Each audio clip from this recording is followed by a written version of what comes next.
A ver, pensemos en esto. ¿Y si Dios y la naturaleza fueran exactamente lo mismo? ¿Y si cada una de nuestras acciones estuviera ya escrita en el guión del universo? Y lo más fuerte, ¿y si la auténtica libertad no fuera elegir, sino entender por qué no podemos elegir? Pues esa es, a grandes rasgos, la alucinante visión de Baruch Spinoza. Hoy vamos a ver cómo cogió la lógica y la llevó hasta sus últimas consecuencias. Y creedme, son de las que te dejan pensando. Para entenderlo bien, este va a ser nuestro plan. Primero, nos ponemos en contexto, en el mundo racionalista que se encontró Spinoza. Luego, le buscaremos las cosquillas al sistema de su maestro Descartes, para ver dónde fallaba. Y a partir de ahí, veremos cómo la solución de Spinoza lo cambia absolutamente todo. La idea de Dios, de la realidad y hasta de nuestra propia libertad. Pues venga, vamos al lío. Para hablar de Spinoza, es que es inevitable empezar por la gran estrella del racionalismo, el que lo empezó todo, René Descartes. Descartes tenía una misión, casi una obsesión. Quería construir un edificio para el conocimiento que fuera indestructible. Su plan era radical, tirarlo todo abajo, todas las opiniones y creencias dudosas, y empezar de cero, ladrillo a ladrillo, usando solo la razón pura, para que todo fuera tan sólido y evidente como que 2 y 2 son 4. Y para esta obra se diseñó una especie de caja de herramientas mental. 4 reglas súper estrictas. La idea era, no te fíes de nada que no sea clarísimo, desmonta los problemas en piezas pequeñas, luego vuelve a montarlo todo en orden lógico y al final repasa que no te hayas dejado nada. Un método para no equivocarse nunca. Y después de aplicar su método y dudar de absolutamente todo, encontró su primer ladrillo, la única verdad inamovible. Podía dudar de todo, menos de que él, que estaba dudando, existía. Pienso, luego existo. Pero ojo, porque este sistema tan perfecto tenía una grieta, un fallo en los cimientos, un rompecabezas lógico que venía de su propia concepción de la realidad. Descartes llegó a la conclusión de que la realidad estaba hecha de 3 tipos de cosas distintas, 3 sustancias. Por un lado Dios, infinito y perfecto. Por otro, la materia, o sea, todo el mundo físico, que ocupa espacio pero no piensa.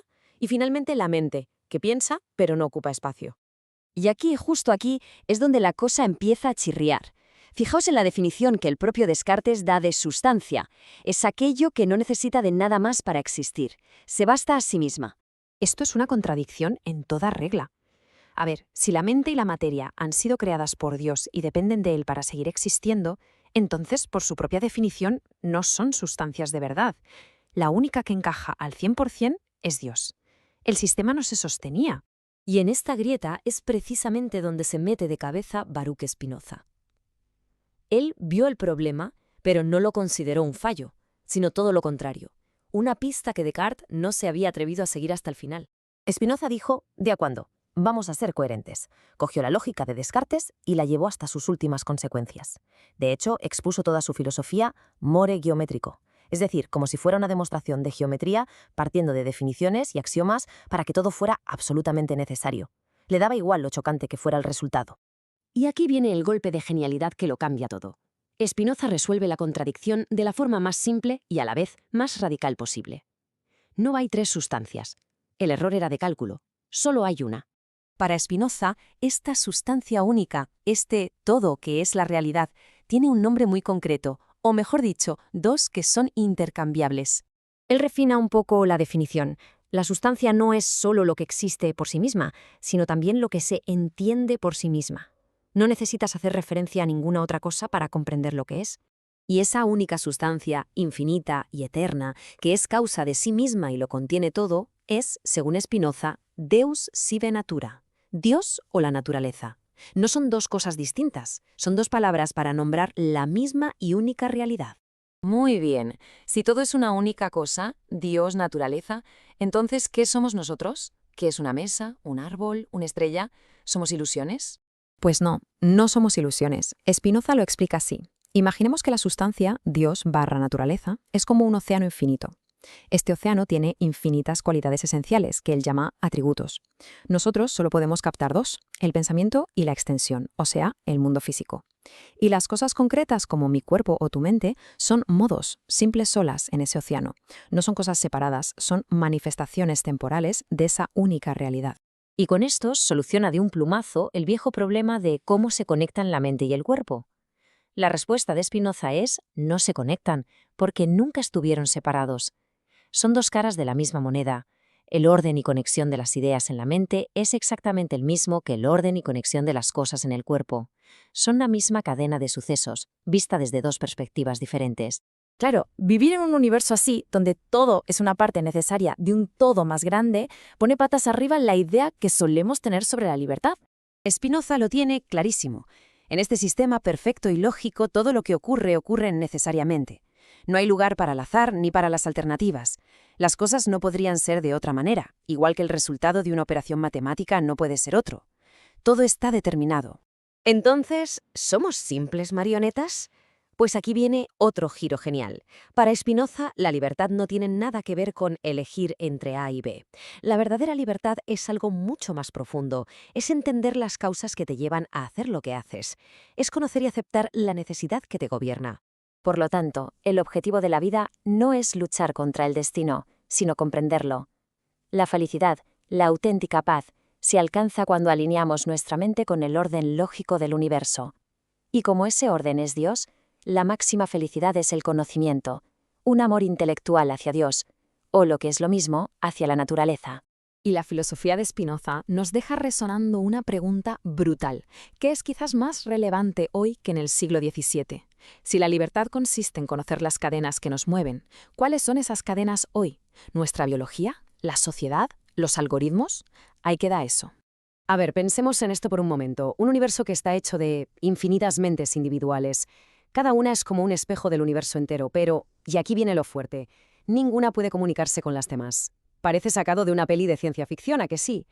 Pues bueno, esta es la increíble y asombrosa realidad que propuso una de las mentes más brillantes del siglo XVII, Gottfried Leibniz, para intentar resolver uno de los mayores rompecabezas de la filosofía. Y es que esta era la gran pregunta que traía de cabeza a los filósofos racionalistas de la época. Por un lado, ¿cómo es posible que el universo sea un todo ordenado, casi matemático?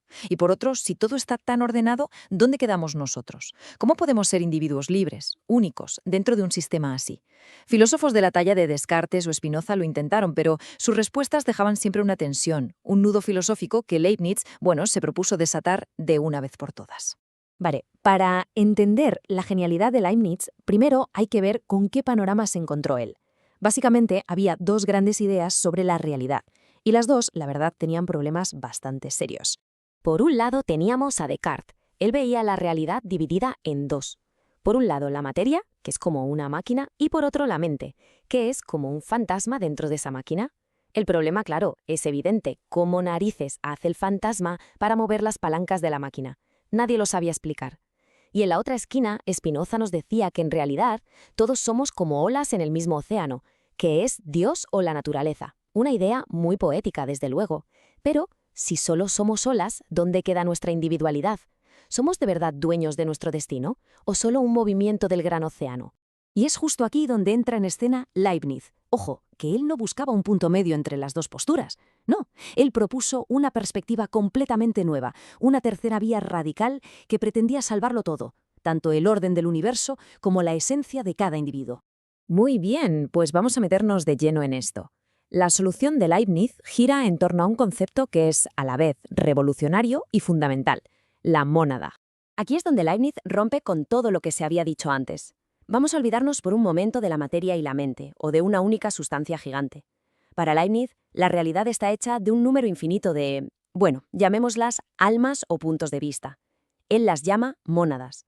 Y no son átomos físicos, sino centros de energía espiritual. Cada una es un microcosmos, único e irrepetible. Fijaos en cómo define Leibniz a estas mónadas. No son trocitos de materia pasiva que se mueven por ahí como pensaba Descartes, no. Son centros de fuerza, pura actividad. Y lo más loco de todo, son sin ventanas. ¿Qué significa esto? Pues significa que cada mónada es un universo cerrado en sí mismo, no interactúa físicamente con ninguna otra. Claro, esto nos deja con una pregunta que es la pregunta del millón, ¿no? Si nada puede entrar o salir de una mónada, si son como burbujas aisladas, ¿cómo se explica el orden que vemos? ¿Por qué mi percepción del mundo parece coincidir con la tuya y con el mundo mismo? Pues la respuesta de Leibniz es sencillamente una genialidad. Es una de las ideas más elegantes y atrevidas de toda la historia de la filosofía, y se apoya en dos pilares que lo sostienen absolutamente todo en su sistema. El primer pilar es el principio de razón suficiente. Dicho de forma sencilla, nada ocurre por casualidad. Todo tiene un porqué. Si sueltas una pluma, cae. Hay una razón, la gravedad. Pues para Leibniz, todo el universo, absolutamente todo, funciona con esta misma lógica de hierro. Desde el movimiento de un planeta hasta el pensamiento más fugaz, todo tiene una razón suficiente para ser como es. Y aquí llega el segundo pilar, la armonía preestablecida. Esta es la solución al problema de las ventanas. A ver, las mónadas no se influyen unas a otras. Entonces, ¿cómo se coordinan? Pues porque Dios, en el momento de la creación, las programó a todas para que sus estados se desarrollaran en una sincronía perfecta.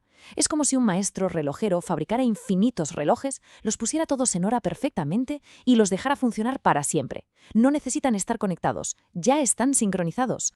Esta idea de un universo perfectamente sincronizado, diseñado por una inteligencia superior, nos lleva de cabeza a la teoría más famosa de Leibniz, la del optimismo. Si Dios diseñó este sistema, la pregunta es, ¿por qué lo diseñó así? Esta cita lo resume todo. Para Leibniz, la perfección de Dios no es solo una característica más, no, es el principio que guía toda la creación. Pensemos en Dios como un arquitecto divino. En su infinita sabiduría puede imaginar todos los mundos que podrían existir. Un mundo sin gravedad, un mundo donde los animales hablan, infinitas posibilidades. Pero como es un ser perfecto, no elige al azar, elige el diseño que lo optimiza todo, el que tiene la mayor cantidad de vida, la mayor armonía, la mayor complejidad. Y según Leibniz, el mundo que ganó ese concurso cósmico, con sus terremotos, sus enfermedades y sus tragedias incluidas, es este, el mejor de todos los mundos posibles. Vale, perfecto. Hemos hablado de un plan divino, de una armonía preestablecida. Esto suena muy pero que muy determinista, ¿verdad? Entonces, ¿qué pasa con la libertad humana en un sistema tan perfectamente ordenado como este? Para resolver esto, Leibniz nos pide que distingamos entre dos tipos de verdad. Por un lado están las verdades de razón. Son verdades que son así y no pueden ser de otra manera. Por ejemplo, que 2 más 2 son 4, o que un triángulo tiene 3 lados. Su contrario es imposible, es una contradicción. Son verdades necesarias. Pero luego están las verdades de hecho. Por ejemplo, que ahora mismo estoy hablando. ¿Podría no estarlo? Sí, perfectamente. No hay ninguna contradicción lógica en ello. Estas verdades son contingentes, es decir, son así, pero podrían haber sido de otra manera. Y justo aquí está la clave de la libertad. Nuestras decisiones, como qué desayunar, son verdades de hecho. Para Dios, que lo ve todo, es un hecho cierto que esta mañana hemos elegido café. Pero no era necesario en el mismo sentido que 2 más 2 son 4. Podríamos haber elegido té.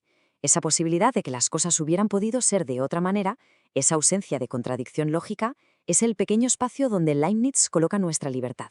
Y para entender qué nos hace especiales en este universo de mónadas, Leibniz nos da dos conceptos, percepción y apercepción.